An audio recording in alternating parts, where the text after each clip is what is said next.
Sir migraine के patient अक्सर पूछते हैं कि हमें खाने में क्या लेना चाहिए, क्या नहीं लेना चाहिए, तो उन्हें क्या डाइट में चेंज करना चाहिए और डेली रूटीन में क्या चेंज करना चाहिए, लाइफ स्टाइल में क्या चेंज करना चाहिए, माइग्रेन प्रोफाइलिसिस क्या होंगे, ठीक होगा या नहीं होगा, इस तरह के सवाल। देखो, ये तो एक नेचुरल चीज़ है कि जब भी हेडेक का कोई भी पेशेंट होता है, हम लोग उसको इन्वेस्टिगेट करते हैं, जैसा कि तुम देखते हो, फिर उसकी एक डायग्नोसिस बनाते हैं माइग्रेन की। तो जब भी हम पेशेंट को माइग्रेन की डायग्नोसिस लिखते हैं और फिर पेशेंट जब मेडिसिन लेकर के तुम्हारे पास जाता है चीज़ों को समझने के लिए, मुझसे पूछता है सवाल, फिर बाकी डिटेल्स तुमसे जानना चाहता है। क्या है पहला प्रश्न जो रहता है या पहला सवाल मरीज़ के दिमाग में रहता है कि हमारा सर दर्द कितना सीरियस है। तो पहली चीज़ तुमको उसको एक्सप्लेन ये करनी है कि माइग्रेन हम उस सर दर्द को कहते हैं जो डिसेबलिंग है, यानी पेशेंट को तकलीफ़ बहुत देता है, उसका पूरा दिन ख़राब हो सकता है, सीवियर हेडेक हो सकता है, वॉमिटिंग हो सकती है, लेकिन ये लाइफ थ्रेटनिंग नहीं है। क्यों? क्योंकि कोई ऐसा टेस्ट नहीं है कि हम ये टेस्ट करें, ये टेस्ट पॉजिटिव आए और तब मरीज़ को बताएं कि ये उसको माइग्रेन है, या ये टेस्ट निगेटिव आए तो कहें कि तुम्हारा ये तुम्हें माइग्रेन है। अक्सर देखा होगा तुमने, बहुत एजुकेटेड पेशेंट भी तुमसे आके पूछते होंगे कि सर वो मैंने दिखाया था पहले और उन्होंने सीटी स्कैन देख के डॉक्टर साहब ने बताया था कि आपको माइग्रेन है। तो ये तुम्हारा काम है कि उनको एक्सप्लेन किया जाए कि किसी सीटी स्कैन या एमआरआई में नहीं लिखा होता है कि तुम्हें माइग्रेन है। Migraine is a diagnosis of exclusion. सारे सीरियस कॉजेज जो हेडेक के हैं या सेकेंडरी कॉजेज, उनको एक्सक्लूड कर दिया। अब जो क्लिनिकल हिस्ट्री है, जिस तरह से तुम्हें सर दर्द हो रहा है, जो तुम्हारे सर दर्द का टाइप है, उसके बेस पे एक न्यूरोलॉजिस्ट यानी मैंने तुम्हें माइग्रेन की डायग्नोसिस तुम्हारे लिए बनाई है। अब माइग्रेन के मरीज का अगला प्रश्न फौरन होता है कि जो मुझे माइग्रेन का दर्द हो रहा है, इसमें मुझे अपनी लाइफस्टाइल में चेंजेस करने हैं या सिर्फ मेडिसिन लेनी है। तो तुमको इस बात पे बहुत ज़्यादा स्ट्रेस देने की ज़रूरत है कि अगर इसको हम लोग परसेंटेज वाइज डिवाइड कर लें तो माइग्रेन के मैनेजमेंट में 60 to 70% तो ड्रग्स का रोल आएगा सक्सेसफुल ट्रीटमेंट में। 30 to 40% तक पेशेंट को अपने लाइफस्टाइल मॉडिफिकेशन पे ध्यान देना होगा। लाइफस्टाइल मॉडिफिकेशन किस किस स्टेप्स में हो सकता है? एक तो सबसे पहले पेशेंट की जब हम हिस्ट्री लेते हैं माइग्रेन की, तो हर माइग्रेन के पेशेंट के कुछ ट्रिगर्स होते हैं या प्रेसिपिटेटिंग फैक्टर्स होते हैं। जैसे कुछ माइग्रेन के पेशेंट अगर फास्ट रख लेते हैं, रोज़ा रख लेते हैं, व्रत रख लेते हैं, खाली पेट रह जाते हैं, ब्रेकफास्ट स्किप कर देते हैं बच्चे, तो उनको सर दर्द होने लगता है। कुछ ऐसे माइग्रेन के पेशेंट्स होते हैं जो अगर एक्सट्रीम वेदर कंडीशन हुई, बहुत ठंड पड़ी, बहुत एकदम से गर्मी पड़ी, उनको माइग्रेन का दर्द प्रेसिपिटेट हो जाता है। स्ट्रेस बहुत इंपॉर्टेंट फैक्टर होता है। कोई बुरी खबर उन्होंने सुनी, कोई बैड न्यूज़ सुनी, घर में कोई मिसहैपनिंग हो गई, या एग्जाम का स्ट्रेस ले लिया बच्चे ने, उसको माइग्रेन का दर्द प्रेसिपिटेट हो सकता है।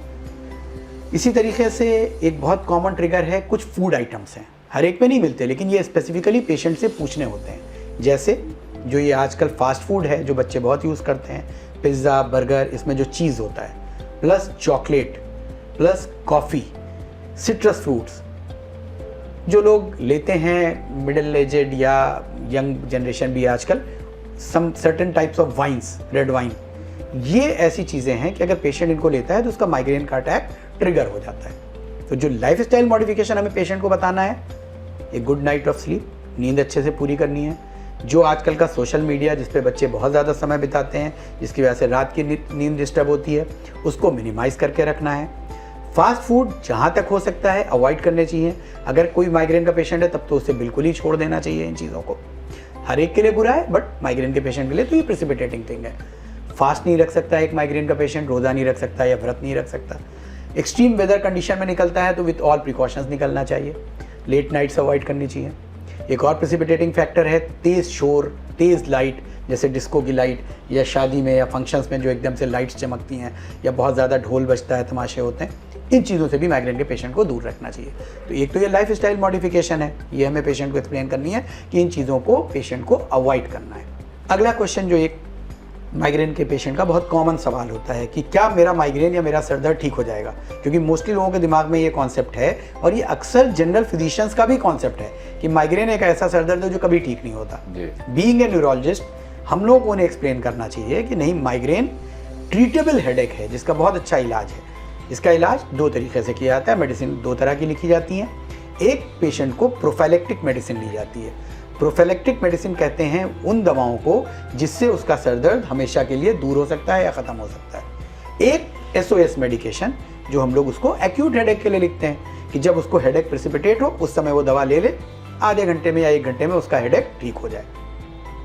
पेशेंट को एक इंस्ट्रक्शन बहुत ज़रूरी होता है जो तुम हर बार पेशेंट को देते हो, समझाते हो। एक हेडेक डायरी देनी चाहिए हर माइग्रेन के पेशेंट को, जिसमें डेट हो, जिसमें एक कैलेंडर टाइप डायरी हो, और जिसमें पेशेंट जब दवा हम उसको शुरू करते हैं प्रोफाइलेक्सिस, तो उसको ये बोलते हैं कि देखिए इस बीच में आप SOS वाली या एक्यूट पेन वाली दवा ले सकते हैं, लेकिन जिस दिन आपको बीच में दर्द हो उस डेट पे, जिस टाइम पे दर्द शुरू हुआ वो टाइम नोट करिए, दर्द की जो दवा आपने खाई उसका नाम नोट करिए, कितनी देर में आपका दर्द ठीक हो गया उसको नोट करिए।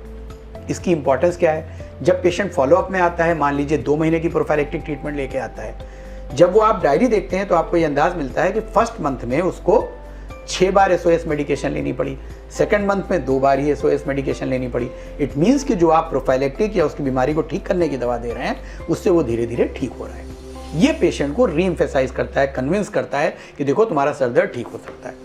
सर पेशेंट अक्सर हम लोगों से ये पूछता है कि ये माइग्रेन ठीक होगा या नहीं होगा, कितने दिन कोर्स चलेगा, क्या ये दवाएं कभी टेपर ऑफ होंगी या नहीं होंगी, तो इसके बारे में क्या कहना आप? और इम्पॉर्टेंट सवाल है, हर मरीज पूछता है कितने दिन तक दवा खाएंगे और ठीक होंगे कि नहीं ठीक होंगे, दोनों बातें पेशेंट के लिए तो यही इंपॉर्टेंट है।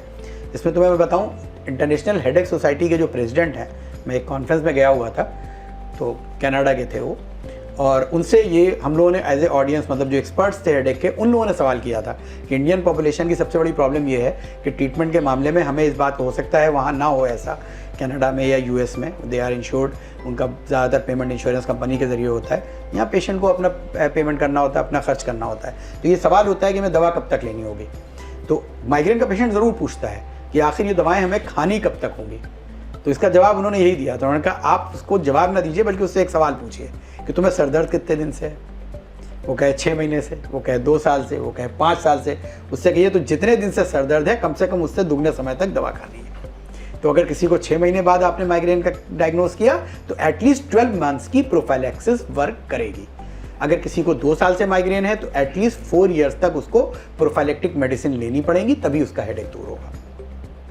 एक और सवाल तुमने पूछा था इंपॉर्टेंट, अच्छा ये पेशेंट का सवाल है कि दवाओं को एक साथ बंद कर सकते हैं किसी सिचुएशन में, एब्रप्टली रोक सकते हैं या उनको धीरे धीरे बंद करना चाहिए। तो पेशेंट को मैं इसमें एक सर्किल थेरेपी बताता हूँ हमेशा पेशेंट को। तुम देखा होगा मैं एक चार्ट बना के पेशेंट को बताता हूँ कि जब हम प्रोफाइलेक्टिक ट्रीटमेंट स्टार्ट करेंगे तो अब तुमको धीरे धीरे हेडेक अटैक तुम्हारे कम होते जाएंगे, SOS मेडिकेशन तुम्हारी कम होती जाएंगी। एक पॉइंट पे हम आ जाएंगे जब हमें अब बिल्कुल सर दर्द नहीं हो रहा है, irrespective of all those precipitating factors. मतलब खाली पेट रह गए, रोज़ा रख लिया तब भी सर दर्द नहीं हुआ, धूप में निकले तब भी सर दर्द नहीं हुआ, रात भर जग गए तब भी सर दर्द नहीं हुआ, ठीक है, वेदर चेंज हुआ, यानी अब पेशेंट हमारा स्टेबल है। जिस प्रोफाइलेक्टिक की डोज पे वो स्टेबल है 2 मंथ्स तक मिनिमम हमको उस डोज को कंटिन्यू रखना होता है। अब इस पॉइंट पे भी एक रेड क्रॉस लगा हुआ है कि यहाँ पे भी हमें दवाओं को सडन नहीं बंद करना है, यहाँ से हमें दवाओं को टेपर ऑफ लेना है।